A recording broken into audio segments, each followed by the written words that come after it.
right? The HIPAA case goes on for years. Well, the HIPAA case, they prosecuted Gibson. They gave him a slap on the wrist. He got 16 months in a federal penitentiary, was out in 12 with good behavior. But you know what? I am still to this day getting checks.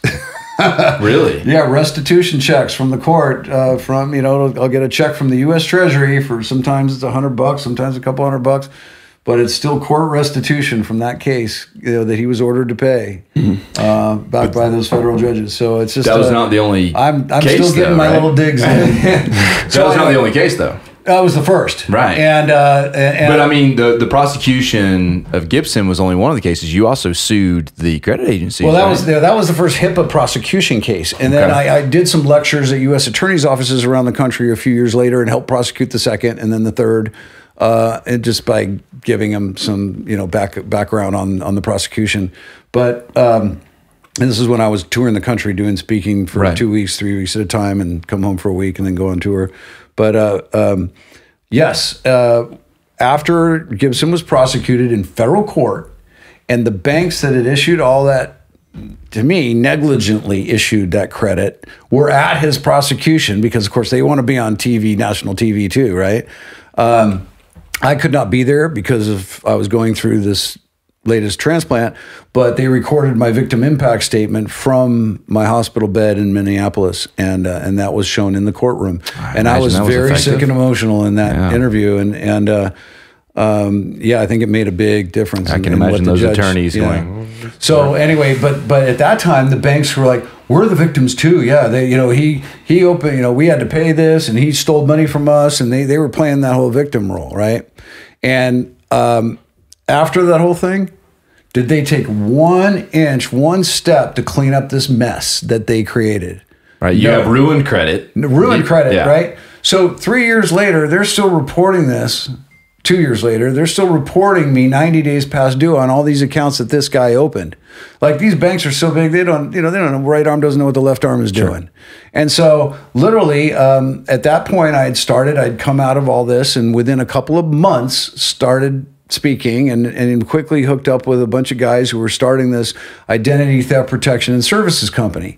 Kind of like what LifeLock claims to be, but I'm not going to go there. But they were a competitor of ours at one point. But anyway, it was a really good company with a really good service, and I did a lot of speaking and everything else. But the attorney, who was the company attorney, who we shared an office with, same office that eBay was actually signed on the incorporation papers, but was watching me get so upset about all these bills coming in and them refusing to take this off. And then I'm just starting to start a new life with my fiance. We wanted to buy a condo and we couldn't because of my credit. And so we ended up getting these bad loans, and, I'm frustrated. I don't know what to do. And so he starts going, let me look at that. And then he says, you know what, let me try writing a legal letter and seeing if he writes a legal letter, and they still won't touch it. They still won't clean it up. So finally, he's looking around going, these guys are an absolute, blatant violation of federal law.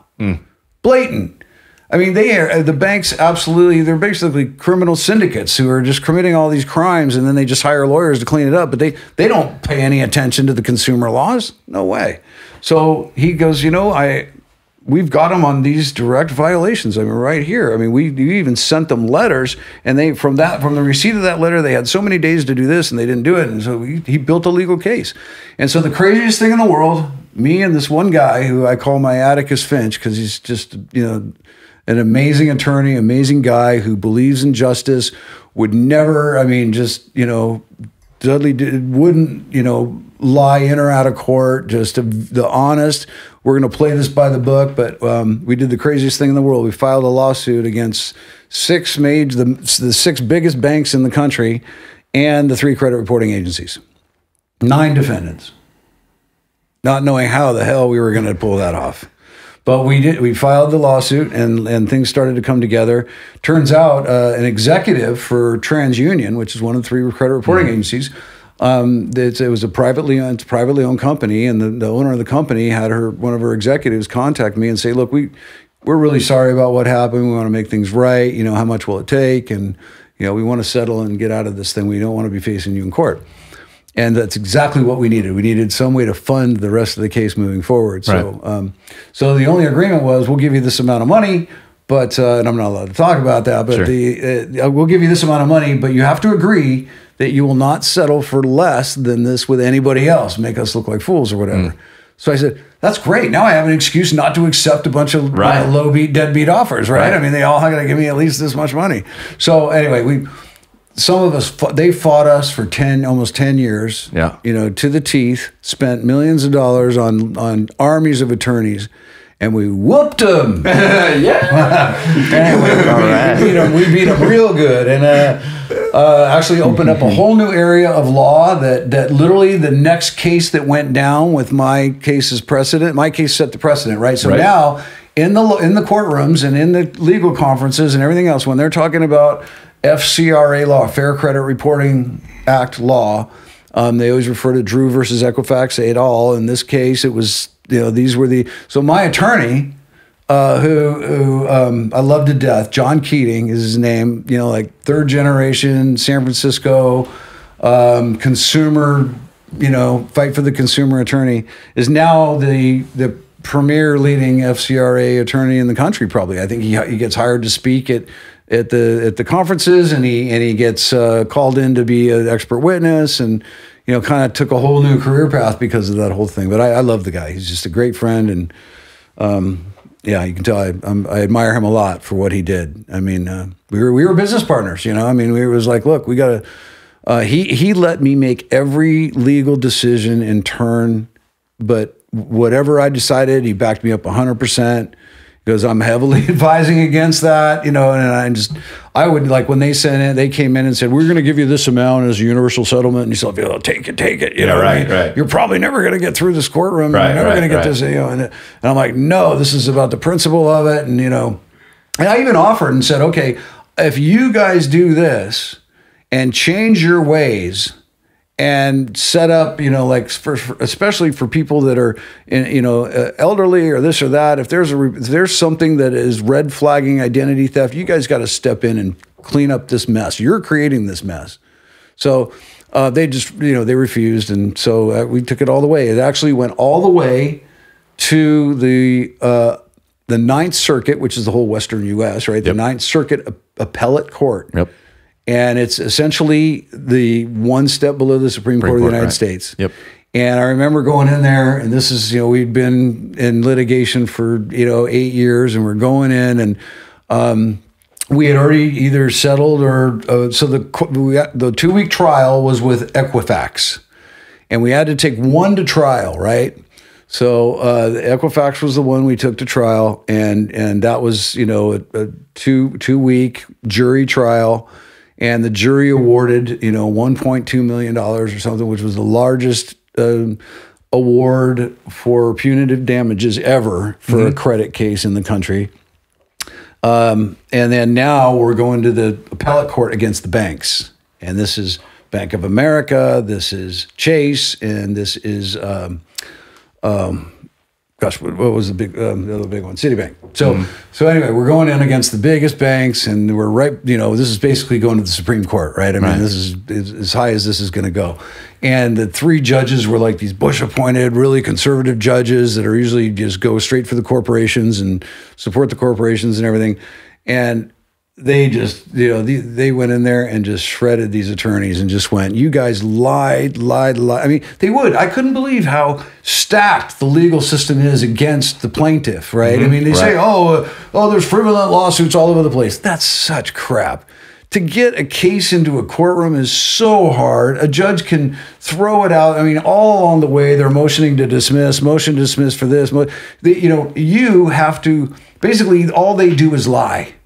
The defendants, the banks, the corporations, all they do is lie. And then when you catch them and prove that they're not lying, there's no repercussion. The judge says your motion denied, and then they go to the next lie. Wow. Okay. So all they did for 8 years was just throw motions and motions and motions at us, and we had to literally prove that their motions were that their statements were not true.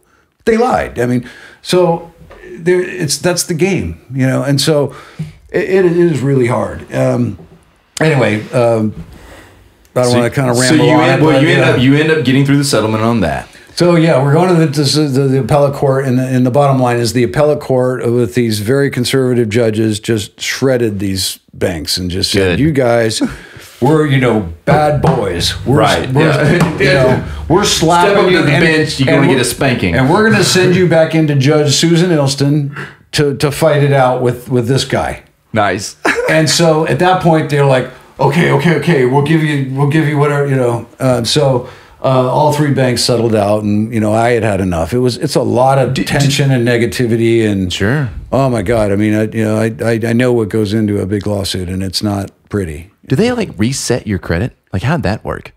After the lawsuit was filed, and they actually had their legal department actually get on it and go clean up my credit and everything. But the damage had been done. Yeah. The loans I got were crappy, and then the mortgages I had were crappy, and they it was like what was it like? There were repayment penalties and stuff like that. So if you pay off the loan early because it's a crappy loan at a crappy interest rate, you want to pay it off and get rid of it. But there's a penalty for doing that now. So anyway, it just there was a whole lot of things that happened in that point in my life where the universe was just not cooperating. So here I am. I'm getting out of the hospital. I'm just getting myself established. You were fighting the universe, honestly. You really were. Now I sit there and think about that. It's like the universe kept giving you every reason to give up, and you kept fighting the universe. And Earl was teaching me lessons. One and two. Right? Good perspective. So nice.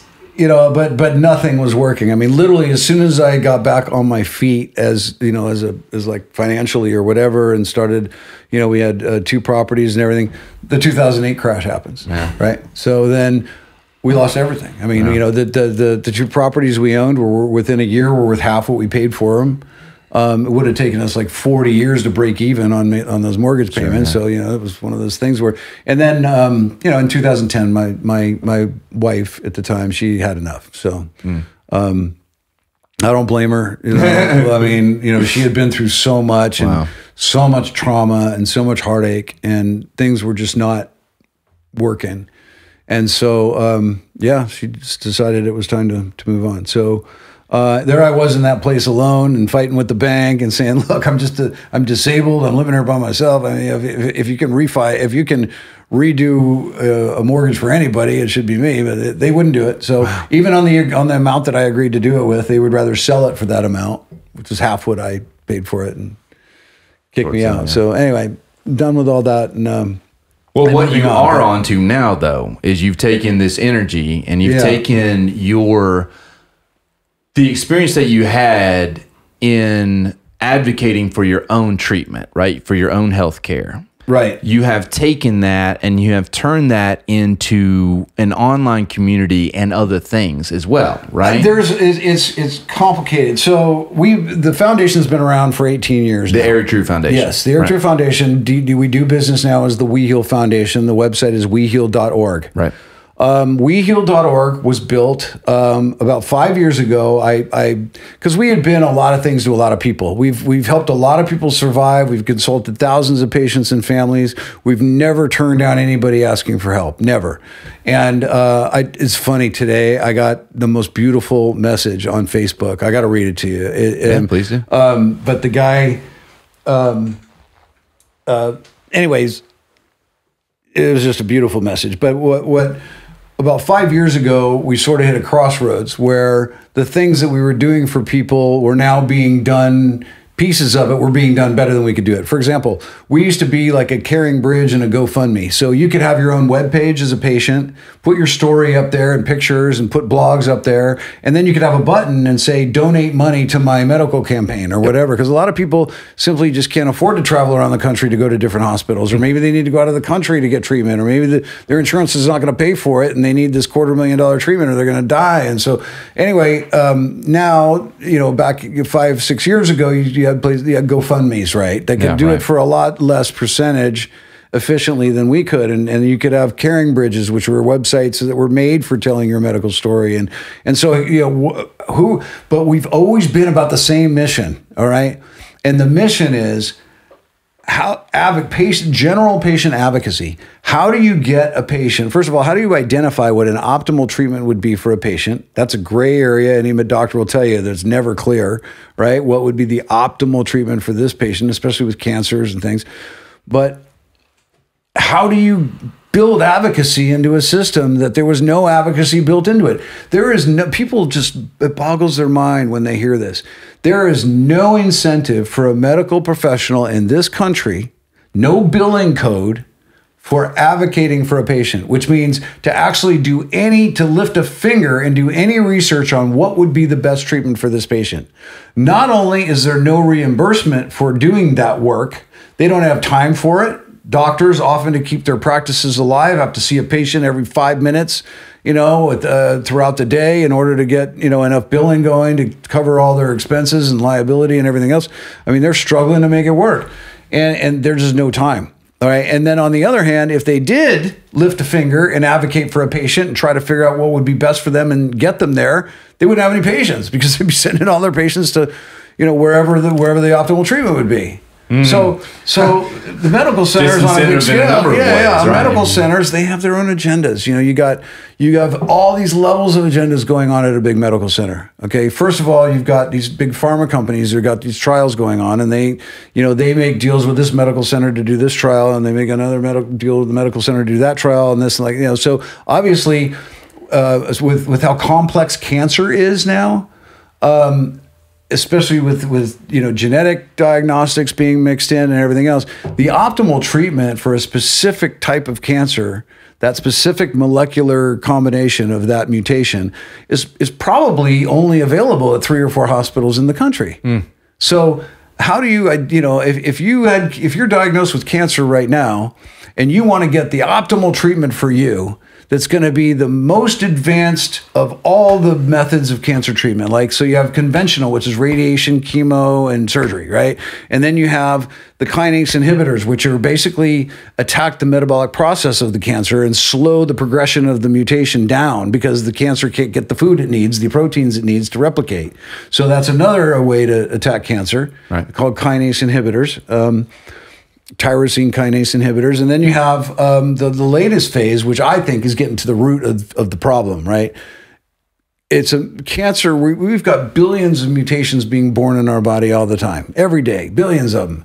And these cells, either they just self-destruct or disintegrate, or your body recognizes them as not being kosher and takes them out, right? That's what your immune system does. The failure of the immune system to recognize a cancer tumor and allow it to replicate is a failure of the immune system. It's an immune disease. And so immune therapies is the future of cancer treatment. And everybody knows that now. I mean, that's clearly the path that everybody's on. And that is using ways to stimulate the immune system and train the immune system to attack the cancer mutation that it wasn't attacking previously. So now you combine the latest, very, very targeted chemotherapies with the very latest kinase inhibitor therapies for that specific mutation with a double whammy of 2 different immune therapies that both teach your immune system in different ways to attack that cancer. And now you have the most advanced combination therapy for that particular cancer. And there's probably 2 hospitals in the whole country that are offering that. And if you're not lucky enough to happen to be walking into one of them, good luck. You're not going to get referred there. And it's not as though compiling that kind of information is just a simple Google search away. No. There are, so the WeHeal Foundation, we've saved thousands of lives. We work with advocacy foundations like Cancer Commons and the Leukemia Lymphoma Society, who has worked with and supported me in various ways from the beginning. American Cancer Society, not as much, but they all of them are starting to have advocate services now. But that's a new thing. Yeah. I mean, literally, leukemia, lymphoma, all these organizations existed for decades, okay, and never were actually helping patients try to figure out how to survive their diseases. They were funding research, but the research, the way it's structured, it's all got everybody's agendas mixed in. So you think about a hospital, a big medical center, okay, you've got You've got doctors. First of all, they're all medical centers. So medical schools. So they're first of all, their primary objective is to train doctors, not cure patients. Lab mice. And a lot of mistakes are made along that educational path. You know, it's just the way it is, trial and error. So there's that. Then you have the fact that this hospital has contracts for these trials, and not only that, but there are certain doctors in there that have their names, affiliated with this trial, whereas another set of doctors have their names on a different trial, and depending on random choice about who you get selected to go see when the clinic books your first appointment and looks at what doctor to assign you to, you're going to hear about a different trial than you would if you went the next day and saw a different doctor. So there are solutions potentially at the same medical center you're being treated at that you're not being exposed to or told about. It's that bad. And it's all compartmentalized and everything else. I mean, I've found treatments for patients at the same, and these patients, by the way, went through a treatment that they could have known with certain genetic testing that this would have not been successful treating their metastatic breast cancer. Right. And I found a curative protocol. I call it a curative protocol because it has a potential of curing you. I mean, it has a history of curing people. And then people are being Why would you go looking for that, Eric? Right. That makes so sense. illogical. But protocols that don't have any history of curing somebody are literally just, they're, those are the double-blind studies, right? Where they're just saying, hey, look, we got to prove this thing works, right? Phase 2 studies. And it's, phase 1 is proving that it won't, that it's safe enough to do under certain conditions. Phase 2 is proving that it actually works and has a statistically significant difference. And so, your lab rats. And so, if all the patients were advocated for or had a way to figure out where best to go, then that kind of system breaks down a little bit. So it's complicated, right? And but now WeHeal, we're figuring out ways that, you can't beat them, join them, right? And the whole point is to get people to optimal treatment. So now how can we create a win-win situation where the pharma companies win, the hospitals win, and the patients win, okay? And the way to do that is using technology. Here we are in Silicon Valley, right? Big surprise. We've got this amazing new thing called AI. So machine learning, machine intelligence. So one of the projects that I'm working with right now has literally translated all medical lexicon, all medical terms, all medical diagnosis codes, disease codes, everything into a separate language of code. And they can take medical records now and convert them, translate them by reading them, not by downloading databases, because then you get into HIPAA and patient privacy.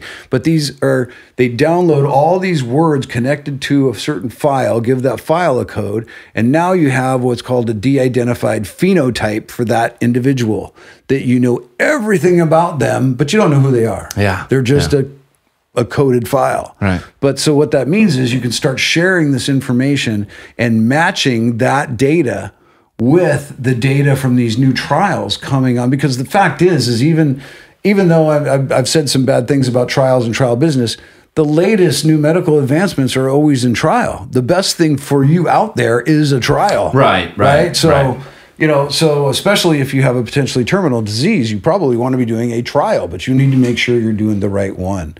And you got to figure that out, right? I mean, it's all about you being able to use resources and crowdsource and make sure that you're getting the best treatment, because while you're also going through treatment, while you're also facing potentially the last weeks of your life, there are different roles that's involved here. So you've got three main roles, right? In a war against cancer, right? You've got the patient, right. Okay. You've got the caregiver.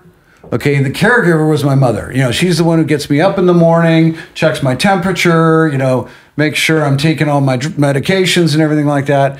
But she's not an advocate. She's not doing medical research. You know. My mother was more passive. She was like, just listen to the doctors. They know better. And I'm like, no, these guys are this guy's an idiot, man. You know what he's talking about. And here I am firing and hiring. And I'm screaming at him and yelling at him and getting into debate. So I was a very aggressive patient. I had no problem, firing people who I did not trust. I mean, if my life is at stake here. Like if a nurse came in and did something in my room that I thought jeopardized my health in some way, like, hooking things up, or not potentially doing that, and had an attitude about it or something like that, I'd be like, getting the hell out of my doctors. Same as doctor. I mean, there was some of the top doctors in the world, and I literally said, get the hell out of my room and don't ever come back in here. And I'm a senior resident of this hospital. You can't talk to me like that. I go, this is my room. This is my domicile. You're trespassing. This is my home right now.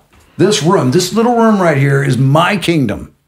Get out. And that's it. And don't ever come back in my room. So there was this, you just have to do what you got to do. And that is, I love it. I mean, you're a warrior, man. It's just like everything that's come at you, you fought it down. I admire the hell out of that. I have a question about please, Chris. Please. You've brought up several times the way that incentive structures work in the medical system, right? And things can kind of break down if incentives aren't aligned properly. I think we see that in the economy, we see that in medical system, all this kind of stuff, right? Absolutely. So based on what your experience has been with patient advocacy, what are some things that you would change, or what are some major adjustments that you think would help to encourage either doctors or other elements in the system to further advocate for patient advocacy? Gosh, it's so hard. I mean, like I said, the whole incentives are off. I think that the way that first of all, we got to start with the payers, right? The insurance companies. So the way that insurance companies have been incentivized is opposite ways to promote advocacy for patients. In some ways, somebody described it to me like this, that literally back in the 70s or something, saying, we got to regulate these guys somehow. We can't just let them make, exorbitant billions of dollars and then refuse everybody treatment. I mean, we got to regulate them in some way. So let's just say they can only make 5% of their gross. Sounds reasonable, right? Can never make more than 5% of your gross. What does that do? Incentivizes them to waste money. The more money they shovel out the back door and they waste on redundant treatments and diagnostics and everything else, the more money they get to keep. Right. The more money they charge us, but they get to keep more. Yep. So that's just messed up. Nobody's really thought about this. And then, but I think that things are starting to come together. I think people are starting to wake up. I think that we as a human community need to demand medicine for what it was created for. And that is for the quality and longevity of life, period. Tell me medicine is for anything else but that, supposedly. But it's become something completely different. It's become profit. It's become dollars, economy. It's become money. Money. And when money, there are certain things that when money touches, it ruins. It's amazing how politics and medicine. Yes, absolutely, and it is fear driven as well, right? Yeah, it's like when you are sitting there with a loved one or your own life at risk, it is not you who is very able to do many calculations. Your only calculation is please fix this. Right. You want to defer to the authority figure. Exactly. It's not like, okay, well let's put some numbers down and see what we're going to do about keeping me alive. That's not really the conversation. I didn't volunteer to go to medical school. I mean, this is what I hired you guys to do. Right. But you realize that you can't, first of all, I mean, literally even some of the best doctors out there that I highly regard, I mean, doctors that helped save my life. Right. I mean, as much as I complain about how things are in the system and everything like that, the fact is I'm alive because there are some brilliant, dedicated, for sure, doctors out there who, doctors are like people. Everybody's, a third of them are awesome and go above and beyond. They're in it for the right reasons. This is throughout life, same, right? And then another third of them, there's a whole scale of white to black, right? Or the whole gray scale. But and then another third of them are like, they're really good and they're really smart, but their parents made them go to medical school and their heart's not really into it and whatever. They're competent, but they're good doctors, but they're not, they're not the ones you want leading your fight, And then a third of them shouldn't be in medicine at all, and they're in it for the wrong reasons, and they're more likely to mess things up than help. But that's just people. Right. It's the whole scale. And so you got to realize that, these are not gods. These are people, these are human beings that, are going through medicals. They're only human. And even if they're doing their best, at best, you got a long shot at, getting the optimal treatment, because it's not even clear what that is. I mean, you can narrow it down now to just a few choices now, because there are some very smart people who keep track of the outcomes and keep track of that. And Cancer Commons, and started by Marty Tenenbaum, who was one of the Silicon Valley icons, a good friend of mine. He started, I think it was Commerce One back in the day, and made his fortune. And nice. He was diagnosed with a metastatic melanoma back in the late 90s. Mm-hmm. And literally, because of contacts he had at the National Institute of Health and everything else, got together some very smart doctors and created his own immune therapy 20 years before its time. Wow. And took his fortune and dedicated it to cancer and cancer treatment and cures. We've been following each other's paths for 5 years now, and I'm just a huge fan of him and what he does. And any cancer patient, if you want the best chance of survival, you need to go get a consult with one of his doctorate people that study these treatments, and they'll wire down like, hey, this is the top doctors in the country, and this is the treatments that are doing the most advanced therapies, and yada yada yada. So anyway, where can that be found? cancercommons.org. cancercommons.org. And I think you go to the patients tab and say ask or submit your question or case or whatever. But gosh, the advocates I work with over there are just amazing. I respect them so highly. We've saved a lot of lives together. We actually had a machine at one point, talking about different programs that WeHeal has done. We created an automated referral machine to not only advertise if you have cancer and want to survive, click here, kind of thing, and funneled them down through this process. And literally, Marty's paying for, it's a nonprofit, right. They can't handle that volume and everything else. So we did a lot. It was very well intentioned and everything, but that was another program that we've done. So some of the things we're doing now. Last year, we had a public service as a COVID outreach, so that COVID patients could find out what's the most advanced treatment available in my geographical area. Right? I mean, simple question, but impossible to define. Isn't that insane? So what we did was through Aloha Health, which is the company that I'm working in now to do these, this AI company that's now creating this language and matching these trials.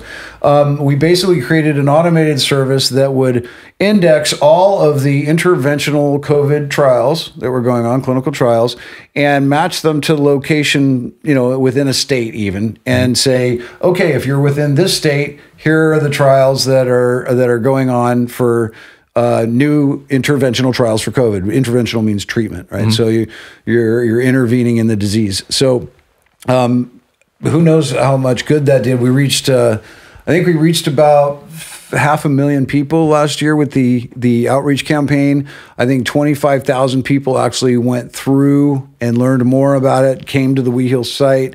And then I think about 5,000 actually said, let's get information about where to go for my treatment. Awesome. So anyway, those are just some of the ways that we're using technology to map behaviors and map histories and things, and take it out of the realm of privacy and identity theft by having this data de-identified. Yeah, that's fantastic. I mean, it is. And so in a way, like the data is put into packets when it is transmitted anyway. And so the way right. you just rearrange how those packets are put back together so that the pertinent information that I guess is based on natural language processing. Yes. Yeah, right. So absolutely. you use NLP to understand and reconstruct the data so that the pertinent medical data is available to you in its entirety in an entire case, and yet at the same time you do not have any idea that it's Chris. Absolutely. You're only looking at what is important to treat this case. But you have to be able to connect the dots back together. Mm-hmm. So, but only the original owner of the data. In other words, let's say we phenotype a database from a medical center or a clinic.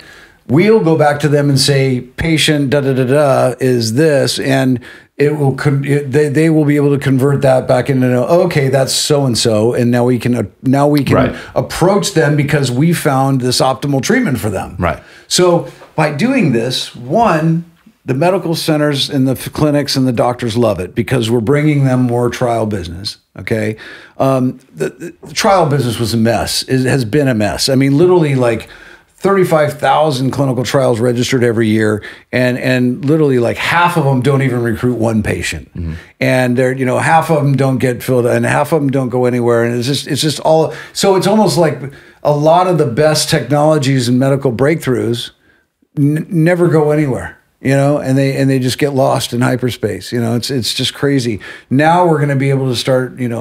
Let's create those conversations. And that's what we wanted with WeHeal. My vision for WeHeal was to create hundreds, even thousands, as like an umbrella of individual advocate movements and initiatives, going on. Some with their own bank accounts and their own oversight, operating as their own independent 501c3 nonprofits, but under the WeHeal umbrella. And we've done that. We've actually had different initiatives that have had their own bank accounts, their own oversight committees. Sure. And we require that, if you're going to raise money under our umbrella, then our brand, federal code and brand, and that you need to operate in a certain way and spend that money in a certain way and have oversight and everything.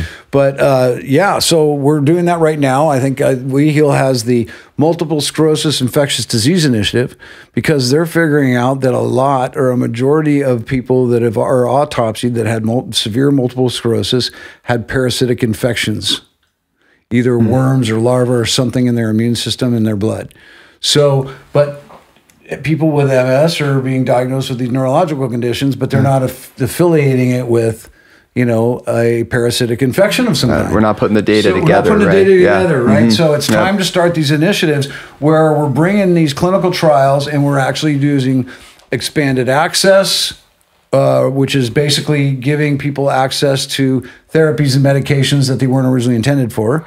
And then there's the repurposing of medications. So medications that were intent for somebody that just got bit with a tick and has, this disease is, wait a minute, we can use that to treat MS patients that are also showing positive for these parasites. So it's a repurposing of that same medication. And so everybody wins, right? The patients are winning. They're getting more optimal treatment. The pharma companies love it because you're finding new things for their drugs to do and new markets, right? New innovations and new market innovations. It's a win-win for everybody. So everything that WeHeal is doing now as an organization is focused on, and unfortunately, revenue has to be part of it. Sure, of course. I basically funded this the money conversation. I've been funding this thing for the last 20 years, mostly myself, and I can't do it anymore. So everything has to have revenue built into it. It's a win-win for profit corporations, so somehow that's got to be tied in. And but everybody has to win, in order to make this work. For a long time, it was, hey, I just, want to build these communities, and that's what you see on WeHeal now is a low-tech website that was essentially built as a placeholder with over 700 different medical topic communities where people can go in and blog and share and do this. And then there's a static information and resources page, and it was built as a framework, as a skeleton to allow individual advocate movements to grow. The problem has been the money, right? Sure. The problem has been, how do you take these initiatives, which are very successful for a short period of time, and create revenue with them to sustain them? If you can't create revenue, then eventually that program runs out of money, and then the people in the community stop talking to each other, and everybody goes their separate ways, and it dies out. We've done some amazing things for a lot of people, but here we are in 2021, and it's time to create a model that works. And I'll be honest with you, I don't know what that model is. I just know that if everybody in the world with any kind of a diagnosis had a global community of people that cared with that same diagnosis and had access to some of the top minds in the world developing the newest and latest interventions and treatments for this disease, that we would just by demand create a marketplace for only the best medicine. Yes. Right? I mean, it's not rocket science. Now, there's a lot that you can do with that, right? It's an incredibly sound concept, but it's about getting the word out and having people understand precisely the potential. And it's about people supporting each other. And I tell you, when you reach out to some of these investigators at these large medical centers that are doing some of the latest trials for specific diseases, they love to share their research and results and tell people what they're doing. Yeah. You know? Oh my gosh, yes, please send me your patient. I mean, I've got this amazing, new technology that I'm saving lives with it, and I want to tell so to get these, a global conversation going on with, maybe a quarterly webinar call with maybe 10 of the top, doctors in this area from around the country, but get a global perspective. What are they finding out in India for MS and here? And what, has anybody looked into what the Amazon tribes did for MS 1,000 years ago? They may have, some root that they, that just shamanistic boom, medicine, and so where is all this really being centered and compiled for the benefit of humanity? It's not, because it's all about these just compartmentalized efforts for people that are, it's got to be profitable or else it doesn't happen. It has to come down to also to making sure that it continues to keep the lights on and to pay the mortgages and all those kinds of things. That's right. And if you spend, again, like you said, that was an excellent point. I had not thought about the fact that there's no billing code for advocacy. None. I'd never thought of that. Yeah. I never thought about the fact that the physician is in no way incentivized outside of anything that they must have to do in terms of, I guess, continuing education to maintain a license or something. Then they really are not incentivized in any way to study what is the best treatment for you, but to only, it is going back and say, okay, well, this is what you have. And then, like you said, there's treatment A and there's treatment B. Yeah. And if they don't want the liability of even choosing that, being the medical professionals and the ones that spend all the money and have all the knowledge. It was about liability. I know, but I just see it. How is it not? How is it not in a way, right? It's like, we got A and we got B. You're kind of effed either way, but we're going to let you decide. And it's a dynamic environment. So the best treatment for you today might not be the best treatment for you next week because some new thing might come out. And every patient is different. Not every patient with the same diagnosis they all have different genetic histories. But we're starting to map all that and figure it out. And I tell you what, we're diagnosed with cancer right now. Not one standard of care doctor will tell you to go get a genetic analysis of your tumor. It's only private. Insurance won't pay for it. But Foundation One, either .com or org, Foundation One does genetic tumor analysis to literally break down your tumor into its entire genetic sequence, so that you know that these certain compounds will work on it or won't work on it. So in other words, you can start predetermining whether these certain treatments are going to work or not work. But they don't want to know that. So you're not going to be told by your medical professional to go get a genetic analysis of your tumor because it might tell you that the treatment he's giving you isn't going to work. So, I mean, literally, you've got all these conflicting agendas going on.